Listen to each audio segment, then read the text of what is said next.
¿Qué tal, amigos? Nuevamente con ustedes para hablar sobre el libro del Apocalipsis.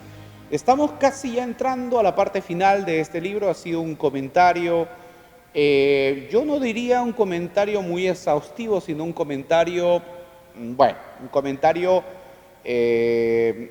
teológico. No me he detenido mucho en algunas cosas muy especiales para que, si no tendríamos nosotros que pasarnos varias horas, ¿no? En su momento vamos a ir haciendo un comentario también de otros textos que tienen que ver con lo que llamamos la literatura joánica, la literatura de San Juan, atribuida a San Juan, pero son textos muy distintos, ¿no? El Evangelio, por ejemplo, y las cartas, que usted las puede ver que están en la parte final, casi con el Apocalipsis, están en la parte final de su Biblia, y el libro del Apocalipsis que estamos terminando. Como digo, no he querido ser muy detallista, muy especial en algunas cosas, detenerme mucho en el tema que también es interesante de cómo escribe el autor, del tema, por ejemplo, de la filología, del tema de la sintaxis del autor, del tema, por ejemplo, de algunos símbolos y la procedencia que tienen en el ambiente romano, en el ambiente griego, o por ejemplo, en el ambiente judío, que es lo que sí he tratado de desarrollar, entenderán ustedes más porque es más familiar, ¿no? Si yo desarrollo, por ejemplo, como ahora, por ejemplo, veremos el tema de la prostitución, esto es muy común en los libros proféticos.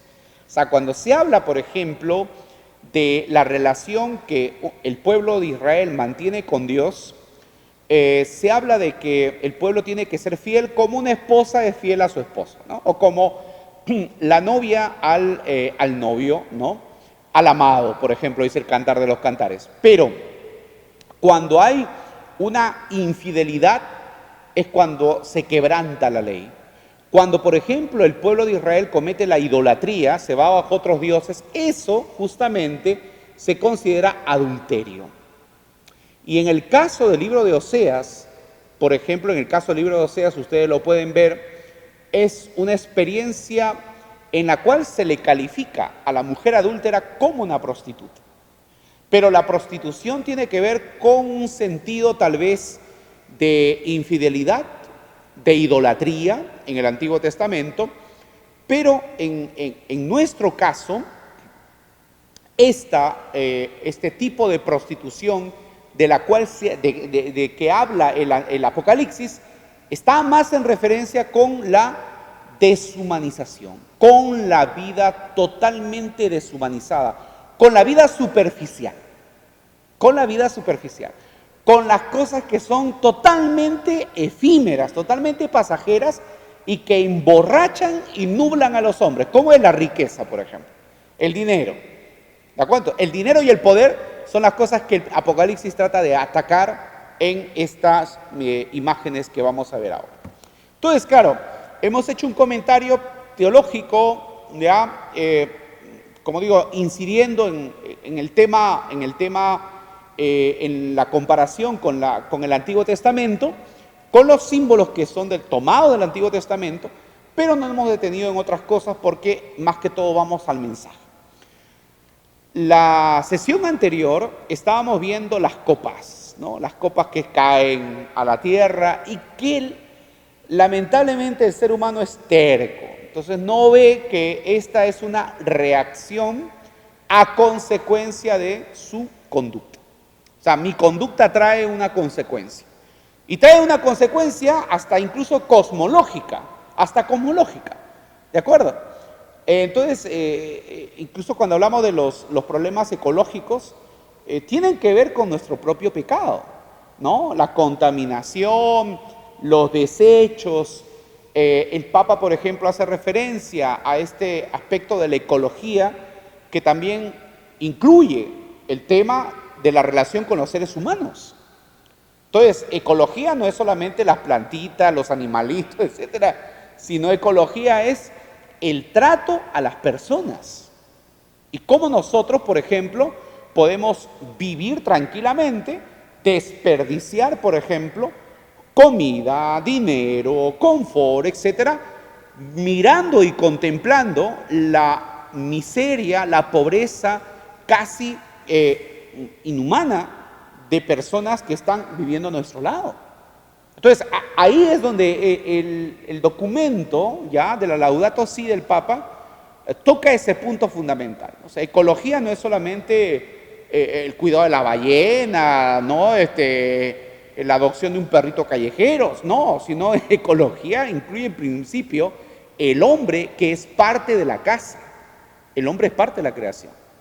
Entonces, eso nos reclamamos, ¿no? Como ahora, por ejemplo, hablamos mucho de la defensa de los animales, pero cuando tenemos que, por ejemplo, defender la vida del niño que está por nacer, eso ¿no? Pero sí hablamos de los perritos, de los animales, ¿no? Del oso polar que se está quedando sin hielo, pero el asunto es que cuando tenemos que hablar del ser humano, ¿no? Y defender al ser humano, entonces ahí nosotros actuamos de manera distinta, ¿no? Es una contradicción que tenemos. Bien, vamos ahora al capítulo 17, donde el capítulo 17 prácticamente es una situación de observación, como digo, del tema de la realidad de la bestia, de la prostituta y del falso profeta. Miren, uno de los 7 ángeles tenía 7 copas, vino y me dijo.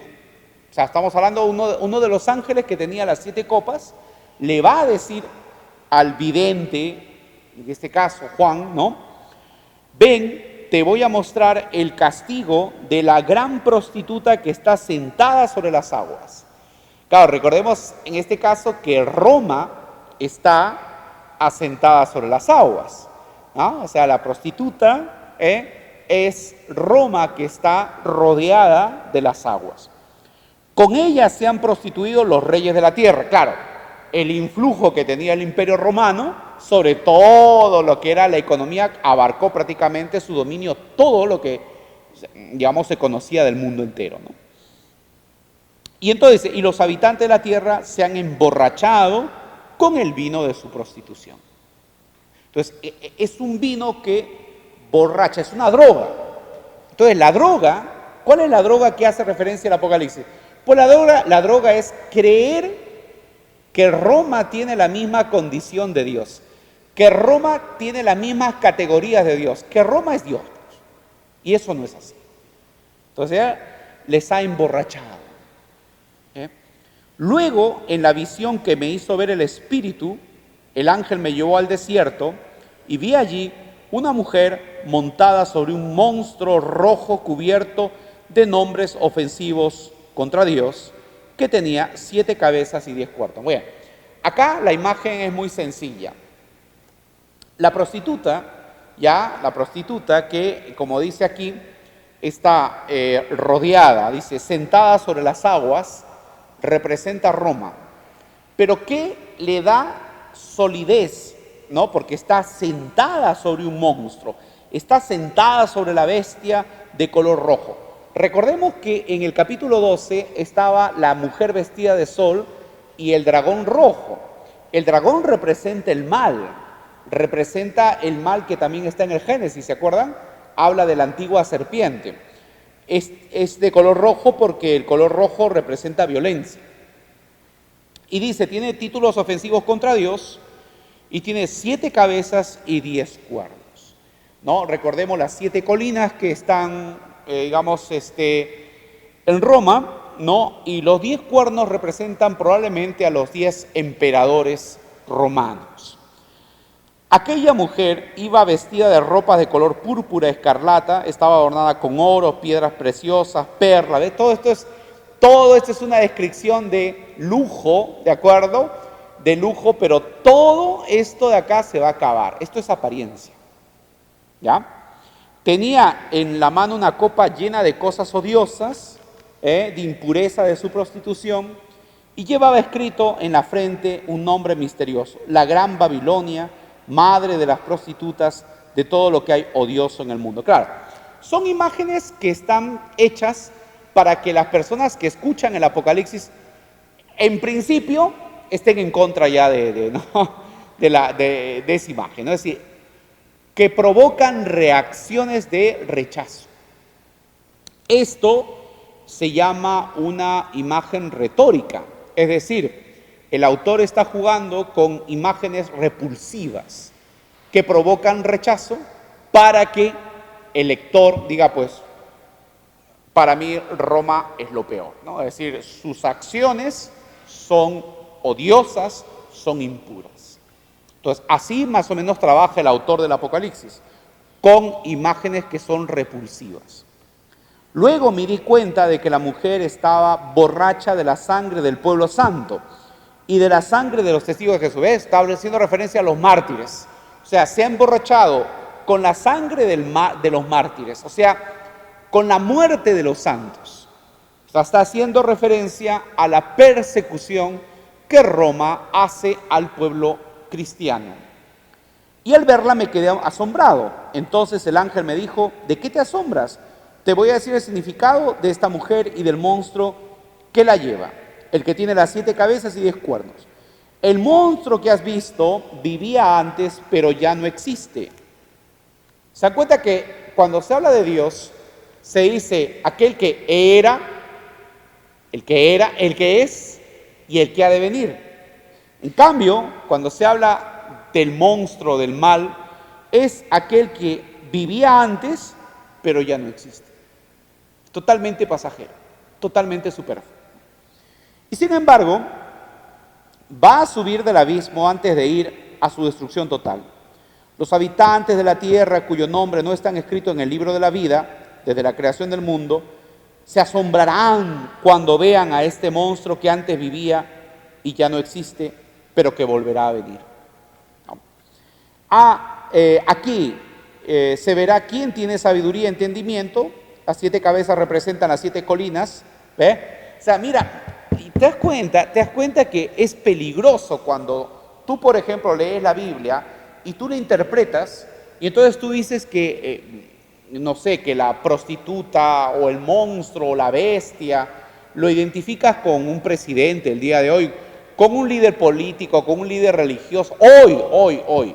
Yo entiendo que el mensaje se puede aplicar ahora, pero lo que dijo Juan en su contexto, lo dijo hablando del Imperio Romano. Porque claro, acá está diciendo, ¿ves? Yo te voy a decir el significado. Y lo que te dice, las 7 cabezas representan las 7 colinas. Claro, o sea, las 7 cabezas representan las 7 colinas. ¿Ve? Es sobre la que está sentada la mujer y las 7 cabezas representan los 7 reyes. ¿Ve? Entonces, está hablando de los emperadores y está hablando concretamente de el Imperio Romano, las colinas de Roma, los emperadores romanos. Los 5 de estos reyes cayeron, uno de ellos reina ahora y el otro no ha venido todavía. Pero cuando venga el último de ellos, no dura mucho tiempo. El monstruo que vivía y ya no existe, es pura apariencia, es el 8º rey, aunque también es uno de los otros 7 y se encamina a su destrucción. Los 10 cuernos que has visto son 10 reyes que todavía no han comenzado a reinar, pero por una hora recibirán junto con el monstruo autoridad como reyes. Estos 10 reyes están de acuerdo y darán su poder y autoridad a la bestia. Pelearán contra el Cordero, pero el Cordero los vencerá y con él vencerán los que están con Dios y Dios ha escogido sus fieles, porque el Cordero es el Señor de señores y el Rey de reyes. ¿Se dan cuenta? O sea, es prácticamente una confrontación de poderes entre Jesucristo, el Rey de reyes, y la pretensión de la política romana de imponer a una persona como Dios. Entonces, ahí va el Apocalipsis. Podemos decir que el Apocalipsis es una teología política. Teología política, ¿ya? Donde es teología que pone las cosas en su sitio. O sea, no se le puede considerar a una persona como Dios y Señor de señores, porque solamente Jesucristo es el Señor de señores, ¿no? Y para terminar, el ángel me dijo también, las aguas que viste, sobre las cuales está sentada la prostituta, son los pueblos, la gente, las lenguas de las naciones. Y los 10 cuernos que viste en el monstruo, odiarán a la prostituta, la dejarán abandonada, la desnudarán, comerán la carne de su cuerpo, la quemarán con el fuego. Dios les ha puesto en su corazón el deseo de hacer lo que Él quiere que hagan. Se pondrán de acuerdo para entregar su autoridad de reyes al monstruo hasta que se cumpla lo que Dios ha dicho. La mujer que viste es aquella gran ciudad. ¿Ves? ¿Te das cuenta que todos son símbolos? ¿Ves? O sea, las 7 cabezas son las 7 colinas. Los 10 cuernos son los 10 reyes. Te lo está diciendo el Apocalipsis, ¿ves? Y dice, y la mujer es la gran ciudad que domina a los reyes del mundo. ¿Te das cuenta que cuando van con tu Apocalipsis y te dicen la gran ciudad, la ramera del Apocalipsis es la iglesia católica que no sé qué, pero ya. En primer lugar, hay que leer muy bien el texto. ¿Te das cuenta? Dice acá, la mujer que viste es aquella gran ciudad que domina a los reyes del mundo. Entonces, ahí está. El mismo autor te está explicando los símbolos. Los reyes, las colinas, las aguas, la mujer. Es, ¿no?, la ciudad que domina a los reyes. Dime tú, en la época en que se escribió el Apocalipsis, ¿cuál era la ciudad que dominaba a todos los reyes del mundo? Es evidente, ¿no? Las cosas caen por su propio peso. Entonces, ¿te das cuenta? Cuando vamos entendiendo el contexto y vamos explicando el libro, no caemos en interpretaciones totalmente, malintencionadas, sino que leemos lo que el autor quiere. ¿Cuál es el sentido? ¿Hablar de la Iglesia Católica, hablar de Estados Unidos, hablar de presidente tal? No. Lo que el autor del Apocalipsis quería decir es que a Dios debemos darle el puesto que merece. Sencillo. Y que no seamos tercos, porque hay cosas que hacemos en la creación, ¿de acuerdo? Y que se revierte a nosotros. Y no nos damos cuenta. Entonces, por tanto, el poder y la gloria y todo lo que nosotros tenemos que dar es a Dios. Que ningún ser humano se crea capaz, de ponerse en el lugar de Dios, porque no le corresponde. Entonces, claro, ese es lo que va trabajando el Apocalipsis, ¿no? Y la riqueza, el oro, las piedras preciosas, todo eso es apariencia, todo eso es poder que manifiesta la bestia, es totalmente apariencia, totalmente apariencia. Y es verdad, al final siempre nosotros decimos que en el último momento solamente Dios basta, todo es pasajero.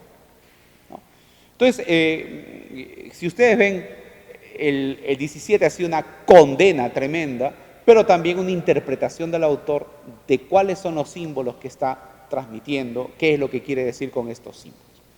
Espero entonces que esta explicación les haya ayudado para ir entendiendo más el Apocalipsis y regresaremos después con el capítulo 18.